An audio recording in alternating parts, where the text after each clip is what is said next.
Vamos louvá-lo. Amém, amém, amém, aleluia. Bem, você pode sentar, estamos muito animados essa noite. Na verdade, estamos na lição número 9. Você está pronto para isso? Lição 9, já falamos de tanta coisa, mas tem mais? Vou começar com a nossa revisão. Vamos lá para o nosso versículo base que fica em Efésios capítulo 3, versículo 10, versão a mensagem. Paulo diz, através de cristãos como vocês, este extraordinário plano, repitam, extraordinário. Este extraordinário plano de Deus está se tornando conhecido e sendo falado até mesmo entre os anjos. Eu amo dizer, vamos dar algo para os anjos falarem, amém? Aleluia, eu estou empolgado. Extraordinário, a definição, é definido como aquilo que é além do usual, excepcional, que excede a medida comum, antônimos. Algo que é comum, normal, usual. Então o oposto de extraordinário é normal, isso aí. Descobrimos que Deus não apenas deseja que vivamos uma vida extraordinária, mas agrada a Ele quando fazemos isso. Não conseguimos agradar a Deus em nossa própria habilidade. No entanto, as boas notícias são, Pedro escreveu em 2 Pedro, capítulo 1, verso 3, na versão do inglês contemporâneo, e deixa eu te dizer isso. Você vê que eu uso várias traduções diferentes, eu faço isso também no livro. Por que eu faço isso? A razão é que, nas línguas originais, no hebraico, no aramaico e no grego, veja, temos aproximadamente 11.200 palavras na Bíblia.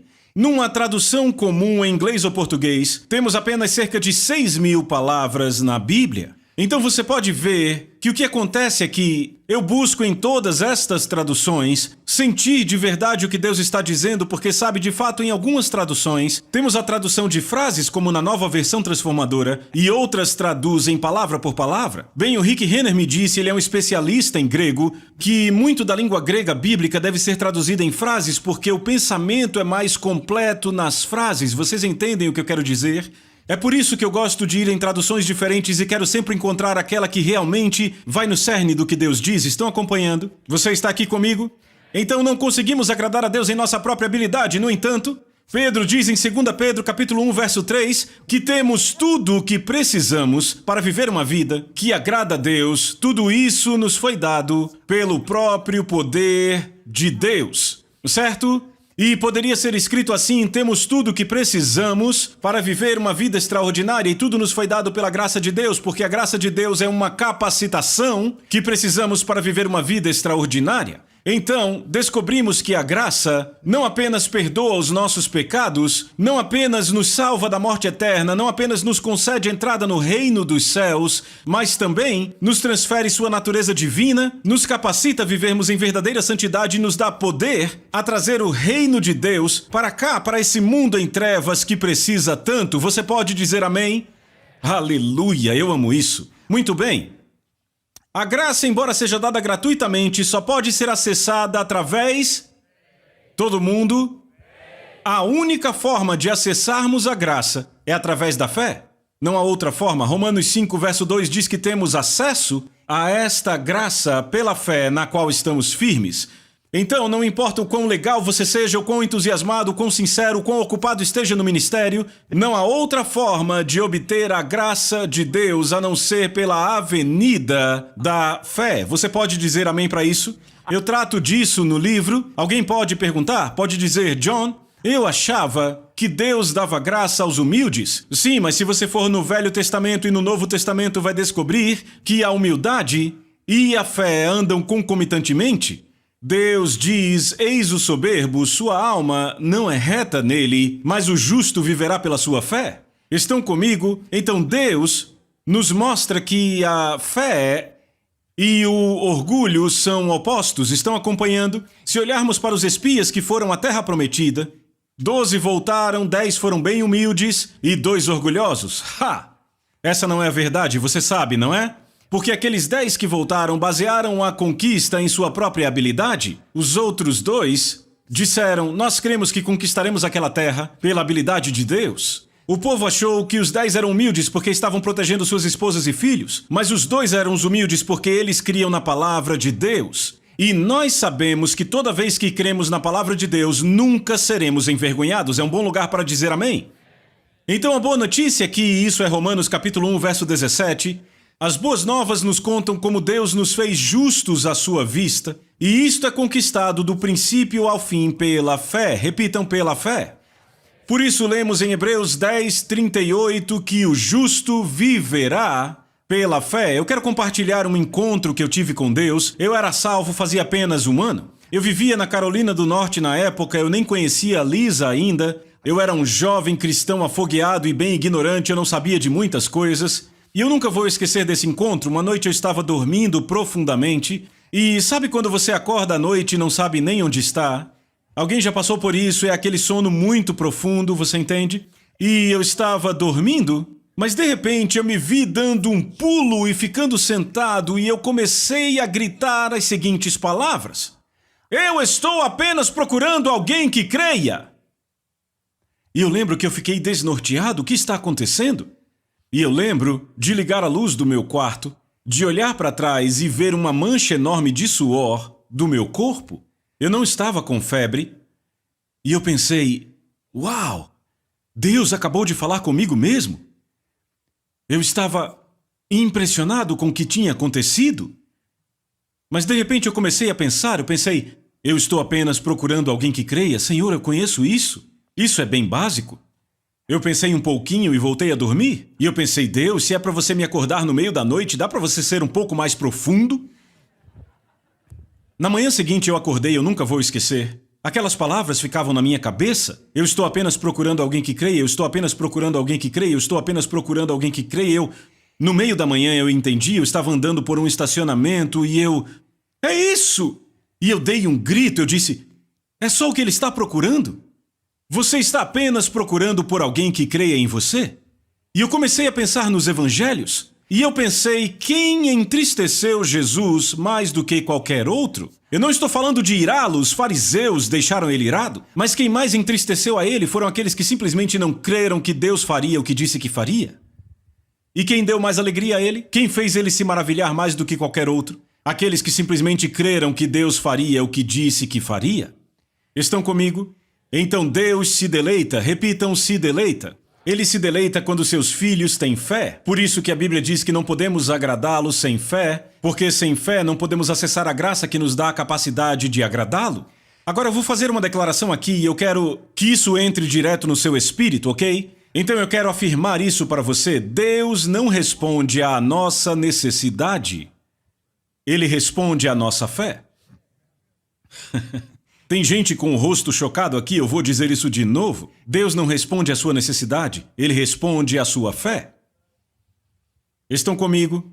Eu podia dar inúmeros exemplos no Evangelho que te mostrariam isso, mas eu quero te dar apenas alguns deles para solidificar essa afirmação. Quem lembra aqui do cego Bartimeu?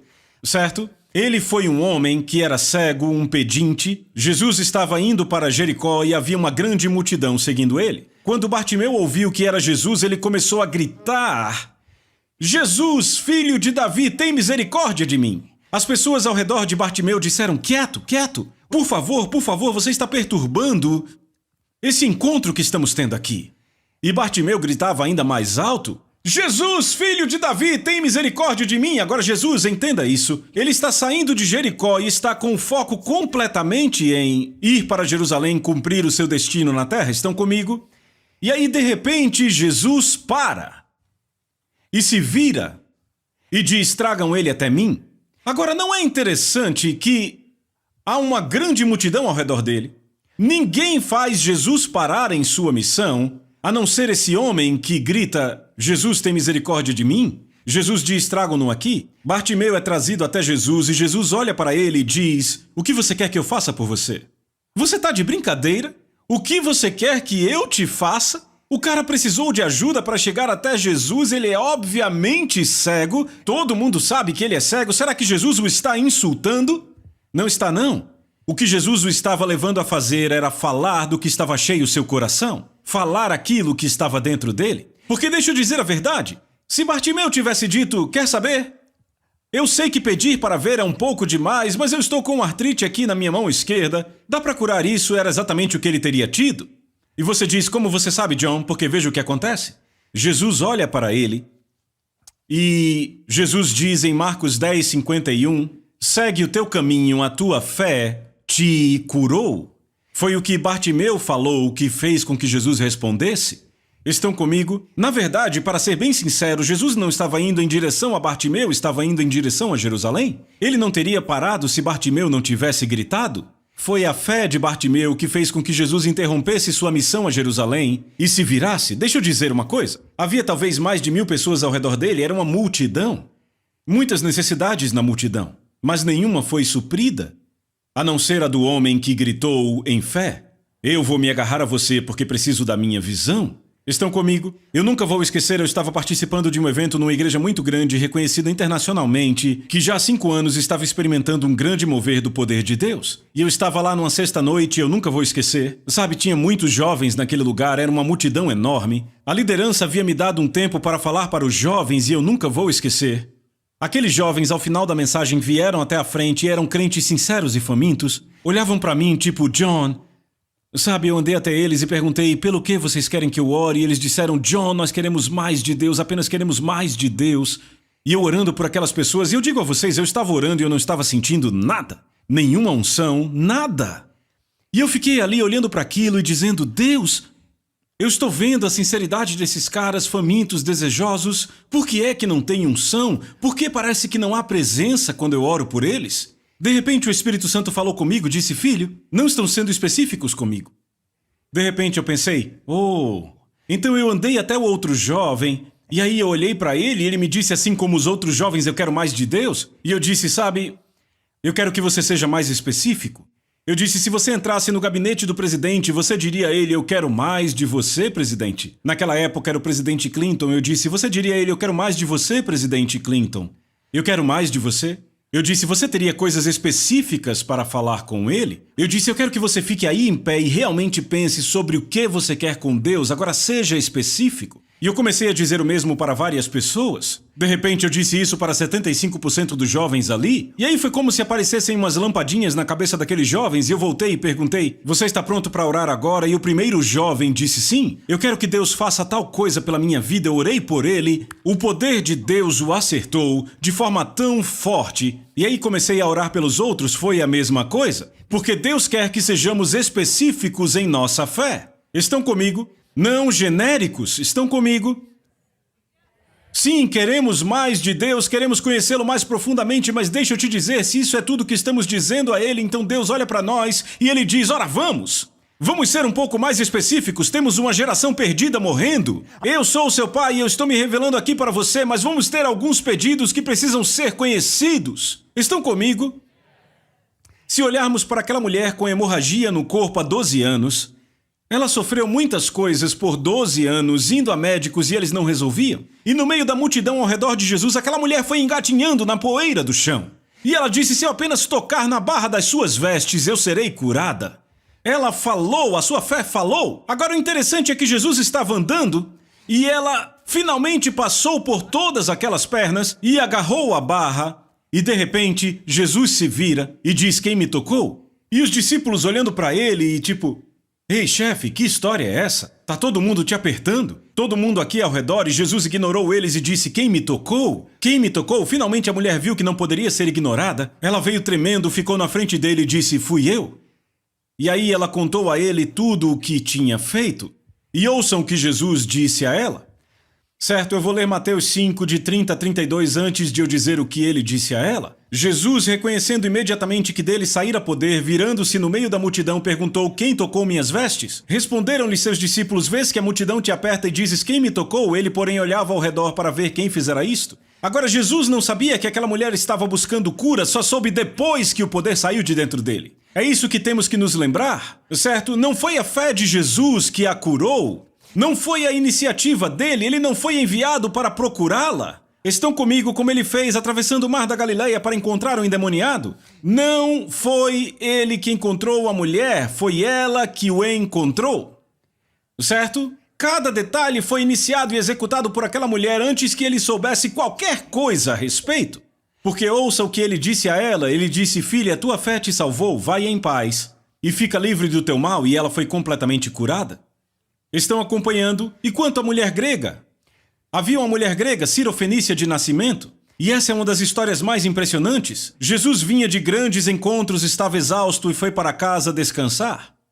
Ele está em sua casa com os discípulos e, de alguma forma, essa mulher grega entra na casa. Ela entra e ouçam o que a Bíblia diz. A Bíblia diz que ela foi até Jesus suplicando seguidamente para que ele curasse a sua filha. Você entende? Ela estava suplicando seguidamente porque ele não estava respondendo a ela. Vocês estão acompanhando? Eu vou ler para que vocês não digam que eu estou inventando. Marcos 5:23. Mas Jesus não lhe respondeu nem sequer uma palavra. Agora, quantas pessoas teriam desistido bem ali? Estão comigo? Você procura por todo lugar por esse cara. Finalmente o encontra. E você implora por sua filha e ele não fala uma palavra para você? Você pede pela vida da sua filha e parece que é ignorada e para piorar na frente de estranhos. No entanto, ela não desistiu. Porque Jesus se vira para ela, sabe o que ela fez? Ela continuou insistindo, finalmente Jesus teve que responder. Ela não parava de falar. Não parava de dizer, cura minha filha. E aí Jesus disse, primeiro tenho que ajudar a minha própria família, os judeus. Não é certo tirar a comida dos filhos e atirá-la aos cães. Agora você corta só essa parte e você diz, ele chamou ela de cachorro. Ainda bem que ela não era americana, senão ela teria falado um monte. Não, sério, imagine. Eu procurei você por todo esse país e eu venho implorando pela minha filha e você me ignora e ainda tem a audácia de me chamar de cachorro? Que tipo de pregador é você? Já sei, é uma coisa racial, não é? Ela teria saído furiosa e sem nada. Mas sabe o que ela faz quando ele chama ela de cachorro? Veja aqui. É verdade, Senhor, mas até os cachorros comem das sobras que caem da mesa dos seus donos. Eu imagino o sorriso no rosto de Jesus. Ela estava determinada, sabia que só precisava permanecer com seu pedido e ele não seria negado. E ouçam o que Jesus disse, ele disse, você é uma mulher de grande fé. Veja, ela foi uma das poucas pessoas a quem ele disse, você tem grande fé. Eu vi ele dizendo a várias pessoas, a Pedro, você não tem fé, vocês têm pouca fé. Os 12, sem fé, pouca fé. Faça um estudo na Bíblia e você vai descobrir a quantas pessoas Jesus disse que elas tinham muita fé. Só de memória aqui, eu acho que umas 2 pessoas que nem eram judias. Uma foi o centurião romano e outra essa mulher cirofenícia. Impressionante. Ele disse, você é uma mulher de grande fé, o que você quer será feito a você. Vocês estão entendendo?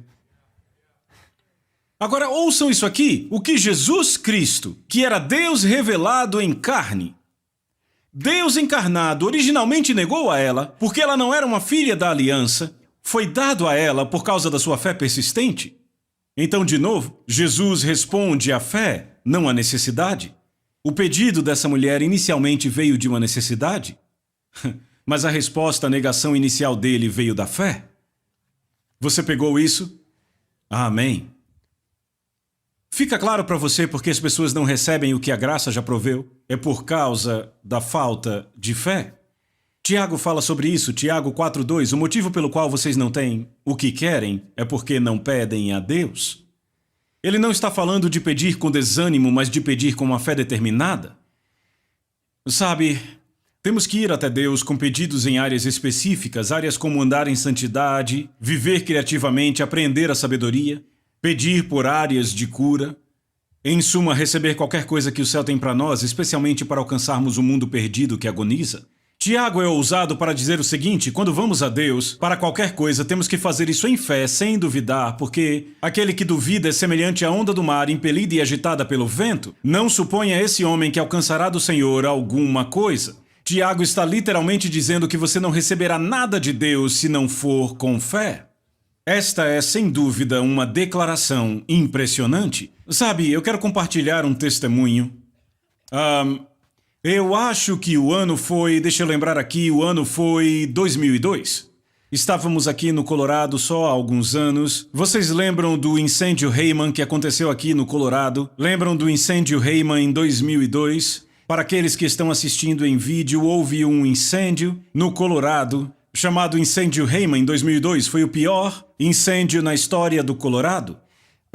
Se não me engano, foram 130 mil acres queimados. Começou fora da área de Denver e veio queimando até passar por Colorado Springs e chegar em Palmer Lake. Agora, esse incêndio já vinha acontecendo há 3 semanas. Era inacreditável, nós não tínhamos nenhuma chuva, os ventos estavam fortes e aquele incêndio se espalhando era uma situação de desastre. E eu lembro, eu estava fora da cidade há uma semana e minha esposa me ligava todo dia dizendo: John, o incêndio está chegando cada vez mais perto. E ela disse: na verdade, eu consigo ver cinzas chegando no nosso deck. E eu lembro, depois de uma semana eu pensei, tenho que ir para casa. E eu lembro que eu voltei para casa e eu dirigi para um de nossos escritórios em Palmer Lake, que era um bairro suburbano em Colorado Springs. E ele ficava bem ao pé das montanhas. Então, para aqueles que não conhecem, temos um pequeno grupo de montanhas ali que chamamos de Front Range. Elas ficam no sopé das montanhas rochosas. Você passa e imediatamente você vê as montanhas rochosas. Bem, aquele incêndio tinha passado pelas montanhas e estava vindo direto para o nosso escritório em Palmer Lake, certo? O vento vinha soprando do oeste para o leste há dias. E aquele fogo estava avançando com a velocidade de 1 milha por hora. Ok, o que é uma taxa bem alta para um incêndio. E eu lembro daquela situação, aquele incêndio estava a uma distância de 6 milhas de uma estrada próxima que ficava a 7 milhas do nosso escritório. Então o incêndio estava basicamente a 13 milhas do nosso escritório. Na verdade, a 13 milhas da comunidade de Palmer Lake. E eu nunca me esqueço, quando eu saí do aeroporto, eu fui direto dirigindo para o nosso escritório e nem fui para casa. Eu estava dirigindo na 105 para o nosso escritório e eu estava olhando para o Front Range, literalmente parecia que eu estava olhando para uma zona de guerra porque havia nuvens de fumaça vindo das montanhas Front Range. Eu via cinzas e fuligem descendo em cima do meu veículo à medida que eu dirigia. Eu estava totalmente chocado. Nunca tinha visto algo assim. Bem, eu lembro de chegar no escritório e quando cheguei, tinha um caminhão de mudança e todos os nossos funcionários lá fora tirando os arquivos de documentos e os livros e os DVDs, e naquela época ainda existiam fitas cassete. E eu só olhando para aquilo e tipo, oh meu Deus, então havia 2 ministérios do outro lado da rua e ambos haviam evacuado porque havia um programa de evacuação voluntária. Se o incêndio cruzasse a rodovia Rampart Range, haveria uma evacuação obrigatória. Todos em Palmer Lake teriam que ir. Então o que o meu administrador na época estava fazendo não é a mesma pessoa que temos hoje, mas o que o meu administrador estava fazendo era avançando e nos tirando dali como os outros 2 ministérios tinham feito. E eu lembro de sair no estacionamento e eu olhei para o meu administrador e disse: a evacuação ainda não é obrigatória? Ele disse: não é. É voluntária, se cruzar a rodovia será obrigatória. Eu disse: eu gostaria que você chamasse todos os funcionários para dentro, vamos fazer uma reunião? Então eu lembro de entrar na sala de reuniões e eu escrevi no quadro da sala as palavras de Jesus Cristo. Eu escrevi Marcos 11, de 22 a 24, Jesus disse: tenham fé em Deus, ouçam essas palavras. Pois em verdade eu digo a vocês que todo aquele que disser a esta montanha, seja removida e seja lançada no mar e não duvidar em seu coração, mas crer que as coisas que ele diz serão feitas, ele terá tudo aquilo que ele disser. Notaram que a palavra dizer é mencionada 3 vezes nessa passagem? A palavra crer aparece só uma vez? É interessante. Assim eu digo a vocês, todas as coisas que pedirem quando orarem, creiam que receberam e as terão. Então eu olhei para a minha equipe e eu disse: vocês notaram que nenhum pregador disse estas palavras, elas saíram diretamente da boca de Jesus? Eu disse, ele está dizendo, fale com a adversidade. Agora, deixa eu ter certeza que vocês entenderam toda a história, para que não achem que eu estou tirando de contexto. Entendam, a minha equipe orava todo dia de manhã, mas não estavam orando com tanto fervor assim, não estavam orando tão apaixonadamente. Eu já notei que quando as pessoas não têm fé, quando elas têm uma fé geral que apenas crê que recebe, mas não tem uma fé forte, elas oram muito passivamente. Obrigado, Senhor, nós cremos que esse incêndio não vai nos alcançar. Eu te digo, é melhor ir embora. Se vai orar assim, vai embora logo. Ok? Assim você evita toda a correria, todo o tráfego, evita tudo isso, já passa na frente de todo mundo, porque você precisa ir embora. Então, eu estava um pouco frustrado porque eu percebi que a minha equipe não tinha sido muito bem ensinada na fé da palavra de Deus. Eu quero que você entenda, a fé vem de Gênesis, Apocalipse, ok? E eu vinha tentando ensinar isso a eles, mas eu disse, ok, eu vou ensinar de novo. Então eu pus a passagem no quadro e eu disse, ok, vamos ver isso de novo para não acharem que eu tirei do contexto. A história é que um dia antes, Jesus e seus discípulos tinham passado ali a caminho para Jerusalém, e Jesus viu uma figueira e queria alguns figos, estava na estação de figos, mas não havia nenhum figo ali. Então ele amaldiçoa a árvore e diz, ninguém mais coma fruto de ti. No dia seguinte eles passam por aquela árvore, e Pedro olha para a árvore e ela está toda ressecada, sem nada, só galhos. E Pedro diz, Mestre, veja, Marcos 11:21, a árvore que você amaldiçoou secou. O registro de Mateus é mais específico sobre a resposta de Jesus a Pedro, vejam. Em verdade vos digo que se tiverdes fé e não duvidardes, não somente fareis o que foi feito à figueira, mas até mesmo se disserem a esse monte, ergue-te e lança-te no mar, tal sucederá. Então o comando de Jesus era falar diretamente a ele, entenderam? Certo? E então, eu olhei para a minha equipe e disse, vejam, esse incêndio é a adversidade. Está vindo direto para este prédio. O prédio que Deus nos deu para servirmos as pessoas. Eu disse agora, time, ouçam. Se nós sairmos deste prédio, vamos ter que arranjar um lugar temporário, teremos que ter novas linhas telefônicas, ficaremos sem contato. Vai afetar nossa habilidade de ministrar as pessoas. Eu disse, pessoal, deixa eu dizer uma coisa. Jesus fez uma declaração em João 10:10. Ele disse que o ladrão vem apenas para roubar, matar e destruir. Ele disse, mas eu vim para que tenham vida e vida em abundância, vida extraordinária. Eu disse, então temos uma linha divisória. Se você quer saber quem é o diabo e quem é Deus, o diabo vem para roubar, matar e destruir. Eu disse, esse incêndio vem para destruir o que Deus nos deu. A gente vai ficar aqui sentado só olhando o nosso prédio queimar? Vamos fugir desse incêndio? Eu disse, não vamos enfiar o rabo entre as pernas e simplesmente sair da cidade. Eu disse, vamos enfrentar isto. Vamos falar contra isso. E começaram a ficar animados. Dava para ver, sabe? Eu disse, Jesus disse para falarmos com isso. Ele não disse para orarmos a Deus e pedir para Ele remover. Ele disse, você fala com Ele. Por quê? Porque Deus deu autoridade a homens e mulheres na terra. Salmos 115:16 diz, os céus são os céus do Senhor, mas a terra deu a eles aos filhos dos homens. Eu disse, Jesus é aquele que recuperou a autoridade. Adão a entregou ao inimigo, mas Jesus a recuperou. Agora nós temos autoridade em nome dele e nós vamos falar contra esse fogo. E eu disse, vamos ser bem específicos. Eu abri o quadro e eu disse a eles, vamos fazer uma lista. A primeira coisa que deve estar em nossa lista, nosso prédio não vai queimar. Então eu escrevi, número 1, nosso prédio não vai queimar. E a segunda coisa? Eu disse, a segunda coisa, o fogo não vai pegar em nenhum lugar que dê para ver do nosso escritório, porque tínhamos um lote maravilhoso.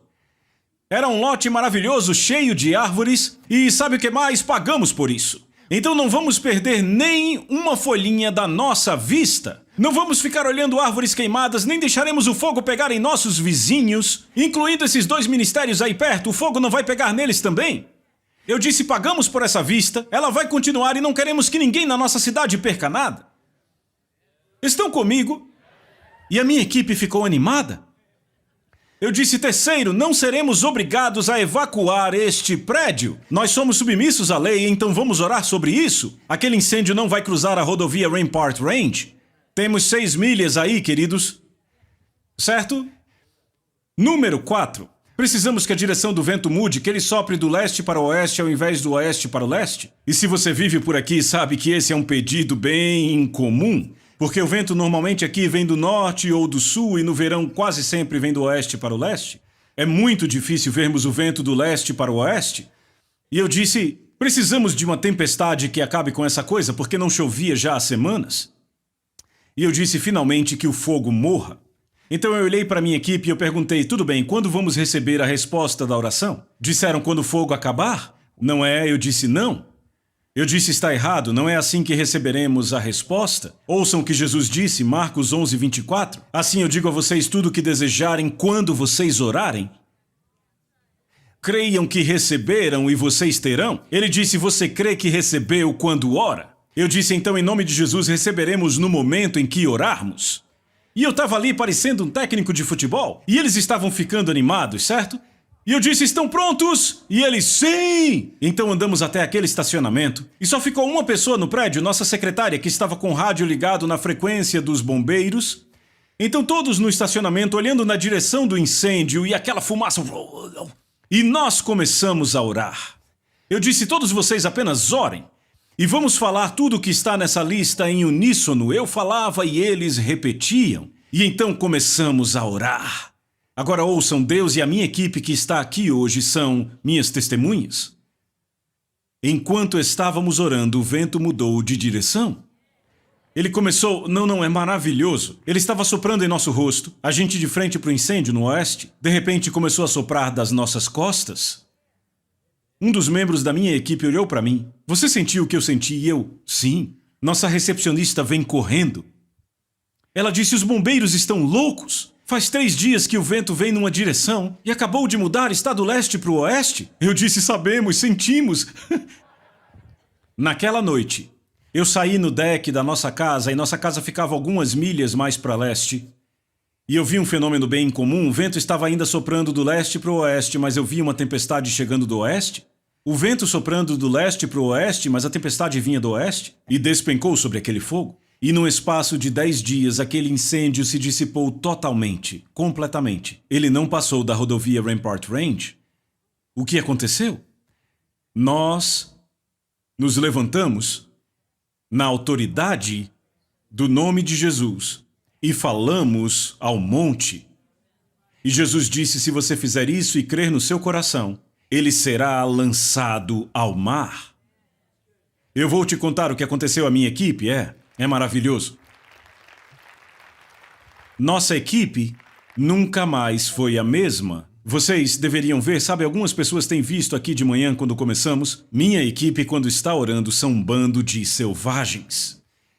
Temos um quadro branco. Cada departamento tem um quadro branco com as 3 principais coisas sobre as quais devem orar. E temos orado por essas coisas e eu te digo, temos visto respostas de Deus e vamos apenas marcando as que Deus responde. Deixa eu te dizer isso. Foi aquele incêndio que mudou a rotina da minha equipe, eles viram. Sabe, a Bíblia diz que a experiência produz esperança. Muita gente não tem fé porque não tem esperança. A fé é a substância das coisas que você espera. Esperança adiada entristece o coração. Muita gente não tem esperança depois que a minha equipe viu pela experiência o que Deus fez. Agora crê em Deus para qualquer coisa. Eles têm fé para qualquer coisa. É isso que é necessário para viver o extraordinário. Foi para isso que Deus nos chamou. Temos que ser um povo que sabe que o céu nos dá cobertura. Ouça, quando você tem o coração de Deus, quando você tem a mente de Cristo, quando está fazendo a vontade dele, nada pode ficar no seu caminho. Nada. Eu disse, nada pode ficar no seu caminho. Jesus disse, se for uma montanha física, ele estava literalmente falando de uma montanha física. Fale com ela e ordene que ela se lance no mar. Eu tenho visto Deus fazer coisas vez após vez financeiramente em todas as áreas em nosso ministério. E eu te digo, é assim que a América deveria viver. Não um bando de gente boazinha que ama a Deus, mas que não tem nenhum poder. Devemos ser um povo de poder. Amém?